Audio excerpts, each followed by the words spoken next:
Hey guys, இன்றைக்கி நம்ம pressure குக்கரில் ஒரு சிம்பிளான சிக்கன் கிரேவி எப்படி செய்கிறது அப்படின்றத பார்க்கலாம். சிக்கனை நல்லா க்ளீன் பண்ணி எடுத்திருக்கேன். இப்போ இது கூடவே ஒரு கப் அளவுக்கு நல்லா கெட்டியான தயிர் சேர்த்துக்கோங்க. கூடவே ஒரு சின்ன ஸ்பூனில் ஒரு ஸ்பூன் அளவுக்கு மிளகாய்த்தூள், 1/4 ஸ்பூன் மஞ்சள் தூள், 1 ஸ்பூன் இஞ்சி பூண்டு விழுது சேர்த்துட்டு இது எல்லாத்தையும் நல்லா கலந்து விட்டு 1 hour இதை நல்லா மேரினேட் பண்ணி எடுத்துக்கோங்க.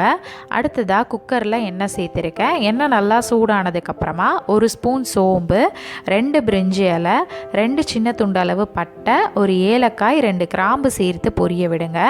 இது கூடவே 2 வெங்காயத்தை நீலவாக்கில் கட் பண்ணி சேர்த்துட்டு கூடவே கொஞ்சம் கருவேப்பிலையும் சேர்த்து வதக்கிக்கோங்க.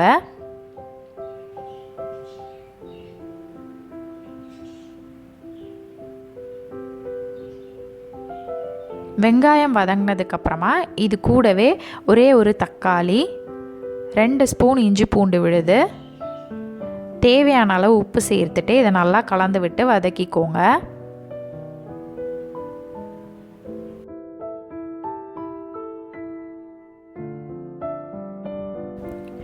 இப்போது தக்காளியும் வதங்கினதுக்கப்புறமா இதில் 1 ஸ்பூன் மிளகாய்த்தூள், 1 ஸ்பூன் மல்லித்தூள், 1/2 ஸ்பூன் கரம் மசாலா, 1/2 ஸ்பூன் குழம்பு மிளகாய்த்தூள் சேர்த்துட்டு இதை நல்லா கலந்து விட்டு வதக்கிக்கோங்க.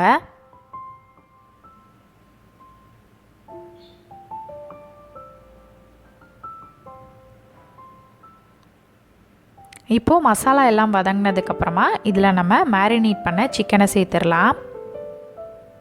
கூடவே ஒரே ஒரு உருளைக்கிழங்கை இந்த மாதிரி மீடியம் சைஸில் கட் பண்ணி சேர்த்துருக்கேன். நீங்கள் சிக்கன் மேரினேட் பண்ணும்போதே உருளைக்கிழங்கும் அது கூடவே சேர்த்து மேரினேட் பண்ணி சேர்த்துக்கலாம். இப்போ இது எல்லாத்தையும் நல்லா கலந்து விட்டு வதக்கிக்கோங்க.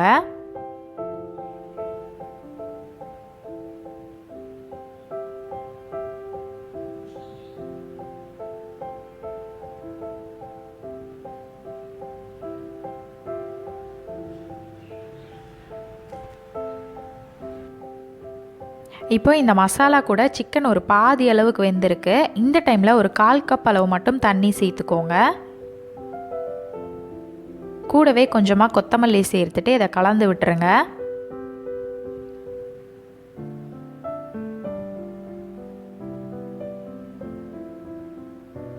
கலந்ததுக்கப்புறமா இதை மூடி வச்சு ஒரு 3 விசில் விட்டு வேக வச்சு எடுத்துக்கோங்க.